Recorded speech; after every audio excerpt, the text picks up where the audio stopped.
welcome po sa panibago na ng mga episode ng aming channel at ako nga po pala ulit si Ale ng Greenyard TV and para naman po sa vlog natin for today, ito isa-isahin naman natin yung mga halaman na dapat nating ilagay at huwag kang magpapawala sa harapan ng bintana ninyo. Karamihan syempre sa mga halaman na to, meron talaga tayo dito sa ating bahay. Syempre, bago tayo pumunta sa ating topic, sa mga bago pa lamang po sa aming channel, huwag niyo pong kakalimutan na mag-like, share, and subscribe and pakihit na rin po yung notification bell para maging updated kayo sa mga susunod pa naming videos. Please also visit and support na rin po yung aming Facebook and Instagram page, Greenyard PH po. At sa mga gustong bumisita sa aming garden, naandito po sa screen yung aming complete address. And eto na nga po yung ating listahan. Iisa-isahin natin itong mga halaman na to. At syempre, bago tayo pumunta sa listahan natin, syempre may mga bagay pa rin po tayong dapat i-consider. At syempre, isa dyan, yung laki ng bintana, kung nabubuksan ba siya, kung magiging sagabal ba siya. Isama na rin natin dyan yung halaman na ilalagay natin. So, unahin na natin sa ating listahan itong jade plant. Pagdating dito sa jade plant, unang-una kasi mas kailangan nito yung maraming liwanag. Kaya ang jade plant namin, siya actually nakalagay sa harapan ng bintana namin, kundi dito na sa bandang labas sa may terrace na. Ang reason kung bakit ito ay kailangan nasa may bintana is because mas kailangan niya ng mas maraming liwanag. Direct, bright but indirect sunlight o kaya kahit pa sabihin mong direct sunlight, magta-thrive at magta-thrive itong mga jade plant kapag ka dito nyo siya inilagay. Mas gaganda pa nga itong mga jade plant na to kapag ka nakakakuha ng mas maraming liwanag. Kasi kung ilalagay mo siya sa isang part ng bahay mo na medyo madilim, oo, magta-thrive siya. Pero ang mangyayari kasi dito, magiging leggy yung inyong mga jade plant at mapapansin nyo naman na humahaba talaga siya at pagkatapos naliit yung mga dahon niya. So, para maging lush at mas gumanda ang inyong mga jade plant, much better kung ilalagay natin siya sa mga maliliwanag na lugar, most especially sa mga bintana. So, pwede kahit sabihin mong east facing window, west facing window, tinatamaan siya ng direct sunlight sa hapon, yung bintana na yon, walang problema sa kanya dahil kaya niyang i-tolerate yung full sun. Wala rin kayong mangyayari kahit pa sabihin natin na buksan natin yung bintana natin at medyo mahangin kasi sturdy naman tong halaman na to eh. Kayang-kaya niya yung kahit sabihin mong malakas yung hangin, magsusurvive siya or magta-thrive siya, hindi ka mag-worry na maaaring maputol yung mga dahon niya, wala kayong magiging problema dito. Ang pinaka magiging problem nyo na lang is kung medyo maliit yung jade plant at malakas yung hangin at bubuksan nyo yung window, maaaring tangayin or liparin yung inyong jade plant. Isama na rin natin kung bakit sila nararapat ayon daw sa feng shui kasi itong mga halaman na to ay good for feng shui. So ito ay reference lamang. Pwede kayong maniwala or hindi. Pwede rin namang mag-base lang tayo dahil doon sa ganda ng halaman. Kasunod sa listahan natin ay itong mga fiddle leaf. Pagdating po dito sa fiddle leaf, ito meron talaga kami nito sa sa loob ng bahay namin. And mas kailangan niya at mas maganda sa kanya yung mas maraming liwanag na nakukuha. Doon din siya mas magte-thrive. Katulad na lamang ng fiddle leaf namin. Befriendahan mo kasi dito sa amin, meron kaming ang karamihan dito, kumbaga mga bintana ito, pero hindi siya kasi na-open hindi siya nabubuksan, maliban dito sa veranda. So, yung liwanag, true and true, nakakapasok talaga, nakaka-penetrate. At yun yung mas kailangan ng fiddle leaf fig. So, ang magiging na lang natin dito, ang magiging basihan na lang natin dito is kung gaano ba kalaki yung fiddle leaf fig na i-display natin. Kasi syempre, kung masyadong malaki yung fiddle leaf fig at yung part na yun ay binubuksan nyo, so medyo sagabal siya. Pero kung halimbawa, katulad nitong dito sa bahay namin na corner, pagkatapos ay hindi naman sagabal at may glass lamang siya, so wala kayong magiging worry, napakagandang pang-display. Kasi sobrang magiging attractive siya sa loob ng bahay ninyo. Pansin na pansin kagad siya, lalo na yung mga malalaki. Pero kung halimbawa, gusto nyo pa rin maglagay, even sa kwarto ninyo, ng mga fiddle leaf fig. Meron naman tayong nabibili ng mga bambino nito na nasa maliit na pot lamang na tamang-tamang panglagay kahit sa maliit na lamisita. Ang malaking difference nito sa nauna natin, sa jade plant natin, is itong fiddle leaf fig. Kapag hindi siya or karamihan ng ating mga fiddle ngayon ay inasanay sa direct sunlight. So, wag natin siyang basta-basta ilalagay sa part. Kunyari, kabibili lang natin yung mga fiddle leaf fig natin, lalo na itong mga bambino. Wag mo siyang ilalagay dun sa mga bintana na tinatamaan ng direct sunlight, lalo na kapag ka-afternoon. Kasi masusunog at masisira yung mga dahon ng inyong mga fiddle. Mas magiging maayos at mas magiging maganda kung morning sunlight, bright but indirect sunlight sa umaga, walang problema sa kanya. Kahit pa sabihin mong tamaan siya ng direct sunlight as long as mga around 9-10 a.m. At ang susunod dito sa ating listahan ay itong mga aloe vera. Ito, subok na rin. And unang-una sa lahat, matibay itong mga halaman na to. Hindi siya basta-basta liliparin, hindi din siya basta-basta mapuputol. Ang meron kaming aloe dito ay itong medyo may pagka-rare or hybrid, itong tinatawag natin na Christmas Carol. And mas gusto niya talaga yung maliwanag, mas maganda siyang pang-display. Kung mahilig kayo sa mga succulents kasi napakagandang pang-display sa may window. Kasi bakit? Maliliit lang tong mga succulents na to, kaya hindi siya magiging masyadong sagabal doon sa paglalagyan natin sa kanya. Lalo na kung halimbawa meron lang tayong maliit na table, much better kung may mga succulents tayo, katulad nitong mga Christmas Carol. Saka katulad nito, ang bilis padamihin itong itong halaman na to. Nabili namin to medyo may kamahalan. Nabili namin to single lamang siya, pero ang bilis niyang mga anak. Ang dami na naming na-propagate, ang dami na naming na-ibenta sa shop namin. Pero ayan, nagsimula lang talaga sa isa, tuloy-tuloy lang siya. Kakat mo lang, ise-separate mo lang siya dun sa pinaka-mother plant niya, itatransfer mo siya sa from doon sa pinaglagyan mo sa kanya, doon sa another single na pot na doon mo na siya palalakihin. Napakadaling alagaan. Yun nga lang, make sure na sabihin natin, for example, itong Christmas Carol mismo. Kung halimbawa ganito yung gusto mong alagaan, make sure lamang na hindi siya yung halimbawa, hindi siya nasasagi, kunyari bubuksan mo yung window, kasi medyo may pagkamalutong yung bawat dahon nito. Although matigas siya, matibay siya, kung hangin lang, walang magiging problema. Pero kapag nasagi mo kasi siya, madali siyang maputol. Sayang naman kung pagka perfect yung halaman, pagka walang damages yung mga dahon, mas maganda at mas attractive na i-display. Ang isa pang succulent na pwede at tamang-tamang ilagay at maswerte din daw sa feng shui, ayon sa feng shui, itong tinatawag natin na Burro's Tail. Dating dito sa Burro's Tail, katulad po ng Christmas Carol, mas maganda kung halimbawa succulent, meron kayong plant rack na paglalagyan na ilalagay nyo sa may bintana or kahit pa sabihin yung malapit sa bintana. And mas maganda rin na kung baga hindi siya nasasagi talaga or nadadaanan.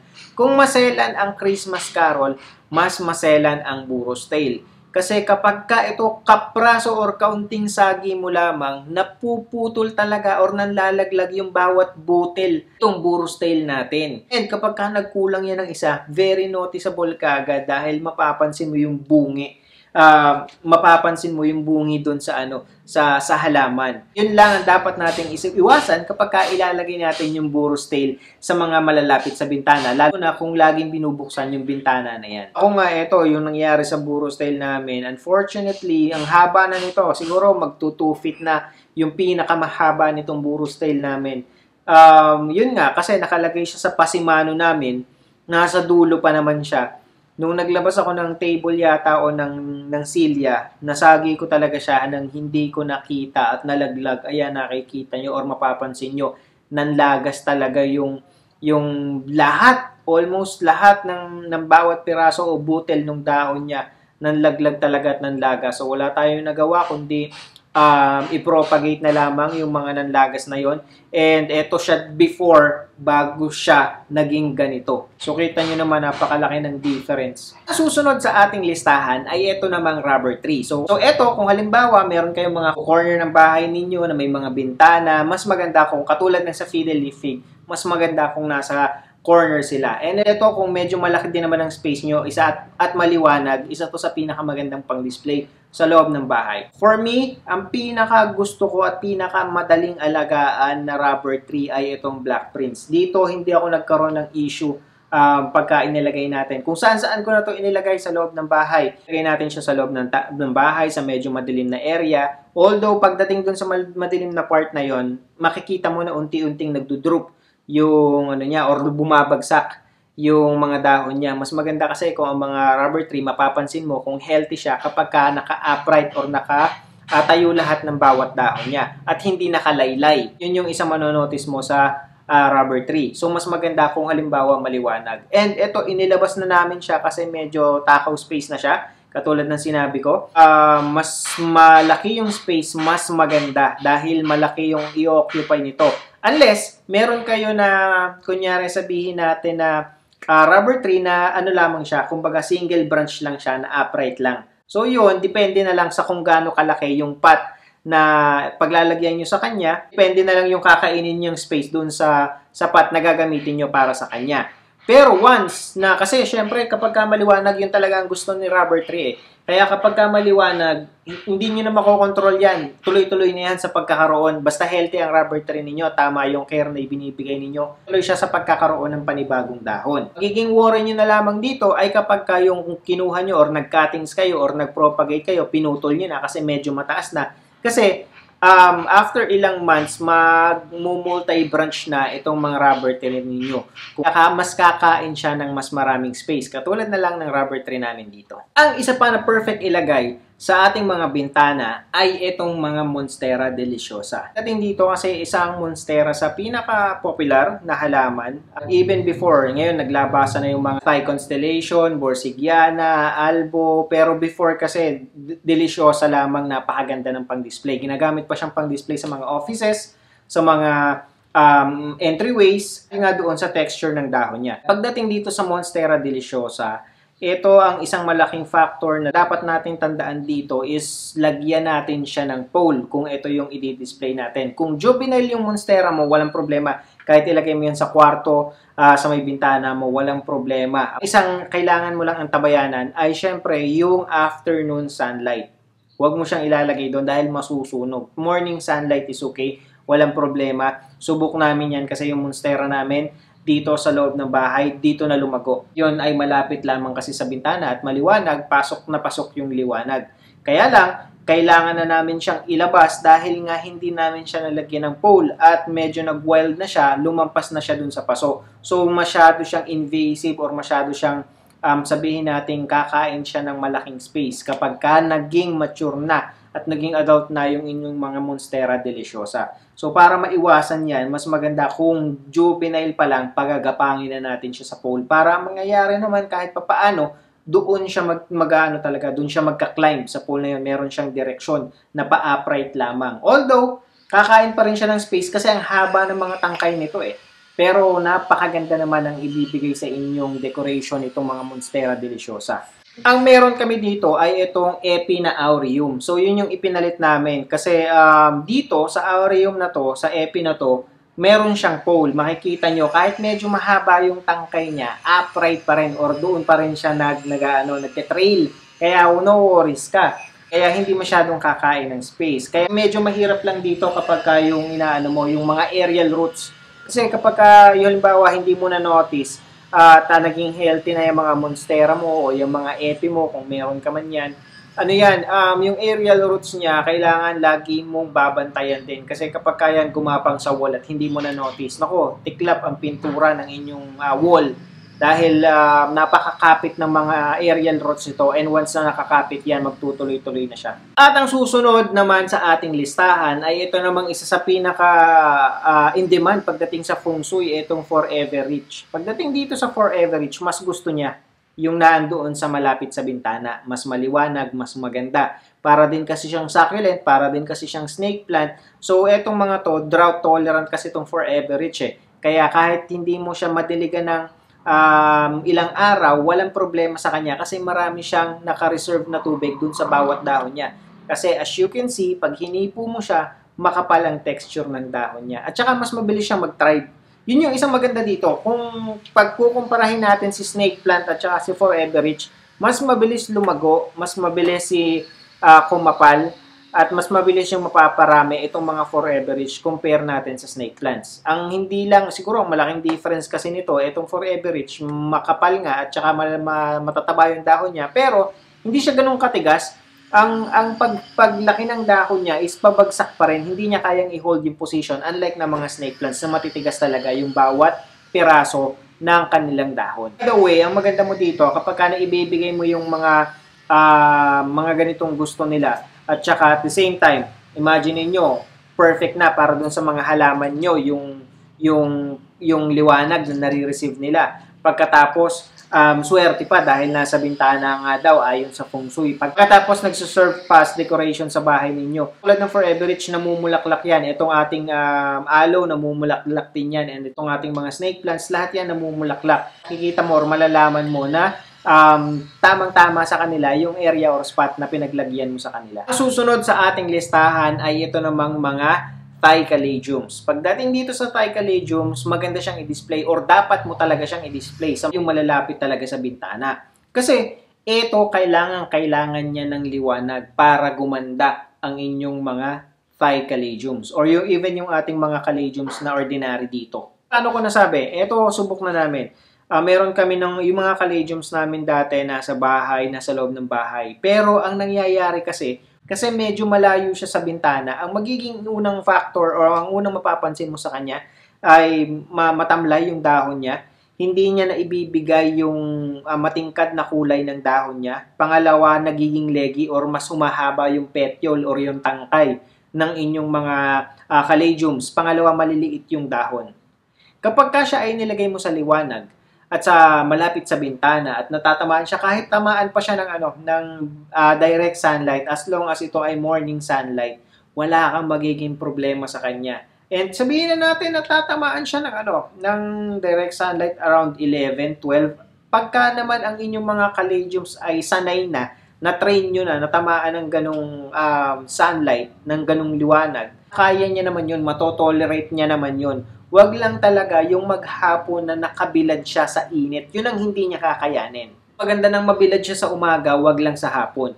And doon yung makikita, mas lalapad ang dahon, unang-una sa lahat. Mas maiiksi yung mga petiole ng inyong mga Thai Caladiums. Yun yung nagiging reason kung bakit mas umiiksi. Mas malapad na dahon, mas maiksi pa. Kaya kahit sabihin mong isang piraso lang yung Caladium mo, mabilis na magdadami yung dahon niya, kaya mas magmumukha siyang makapal. At syempre, ang huli dyan, mas titingkad, mas lalabas yung kulay. Sa mga Thai Caladiums, or on mga matitingkad na kulay pula yan eh. Meron ding mga mapuputi. So, yun ang mangyayari dito sa mga Caladiums ninyo. Kaya, much better na doon nyo siya ilagay. Hindi kayong basta-basta mag-aalala. Kung halimbawa, during this day, napangit yung mga Caladiums nyo. Okay lang yan. Normal yan kasi nadaan sila sa dormancy period kapag ganitong panahon. 2 years na or magti 3 years na yata kaming may Caladiums. And kapag ganito talagang season or panahon, nawawala talaga. Akala mo patay na sila. Pero, pag magugulat ka na lang pagdating ng mga June, July, August, ayan na. Magsisimula na ulit silang magsibulan as long as naando doon yung pinakalaman niya o yung rhizome niya. Wala kayong magiging problema. Mabubuhay yan. May period lang talaga na nauubos yung dahon niya. And kakapal ulit siya at yun na yun. Magtutuloy-tuloy na siya. As long as nabibigay mo yung right soil para sa kanya, yung tamang watering at saka yung enough light. So, yun lang yung kailangan natin. Dapat lang natin tandaan kung halimbawa ito ang i-display natin, huwag masyadong mataas yung paglalagyan natin or pagpapatungan natin. Lalo na kung pro na masagi. Unang-una, pagka nalaglagyan, naku, katulad yan ng Burros tail, madaling masira yung dahon. Kaya, advisable na ilagay siya doon sa laging nasasagi. Kung halimbawa, meron kayong corner na ganito, pagkatapos maliwanag, itong corner na to, although pwede natin i-consider siguro na window siya kahit hindi nabubuksan, much better. Pagkatapos, isa pa, kung halimbawa man na nabubuksan, hindi nasasagi itong ating mga Caladium, is yung hangin. Kung halimbawa dun sa part na paglalagyan mo sa kanya is mahangin, yun yung dapat nating i-avoid. Medyo ilayo-layo natin siguro siya ng konti dun sa hindi rekta sa may bintana or sa tapat mismo ng bintana. Kahit medyo malapit lang pero hindi yung nasa tapat. Kasi kapag kaya na yung nahanginan, maaaring mabali yung mga tangkay niya. So, kapag nabali yan, kasi imagine niyo kung gaano kabigat, lalo na kapag malalaki ang dahon ng inyong mga Thai Caladiums. Imagine niyo kung gaano kabigat yan.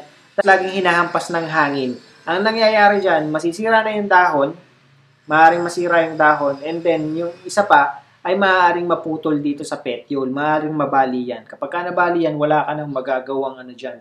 Wala na tayong magagawang remedyo dyan. Kung hindi mag-intay tayo ng panibagong pasipol na dahon. And last but not the least, ang isa sa pinakalakiest plant ayon sa feng shui na magandang pang-display sa bintana natin ay itong mga varieties ng Aglonema. Pagdating dito sa varieties ng Aglonema, subok na siya.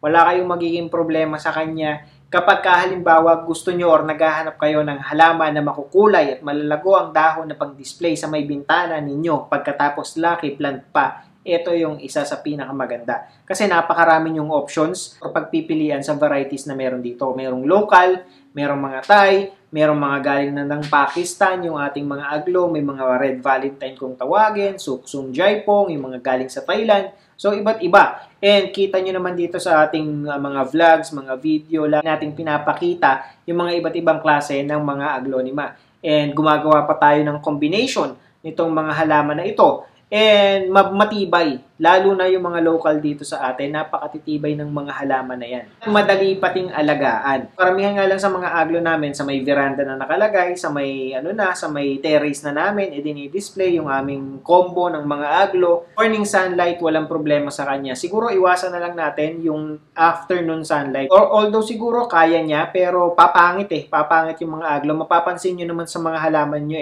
na hindi niya talaga kaya yung init ng araw. Most especially ngayong parating na summer. Siyempre, habang tumatagal, habang papalapit or summer na nga, mas tumitindi yung init. Yung location lamang ng window na paglalagyan natin sa kanya.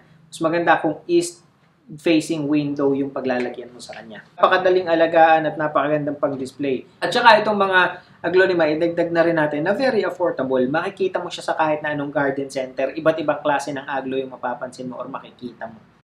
So, yun lamang po and I hope nakatulong at nag-enjoy kayo sa panonood ng video na to. And again, sa mga bago pa lamang po sa aming channel, huwag niyo pong kakalimutan na mag-like, share, and subscribe. And pakihit na rin po yung notification bell para maging updated kayo sa mga susunod pa naming videos. Please also visit and support na rin po yung aming Facebook and Instagram page, Greenyard page po. Kita-kita po ulit tayo sa susunod na episode ng Greenyard TV and thank you for watching.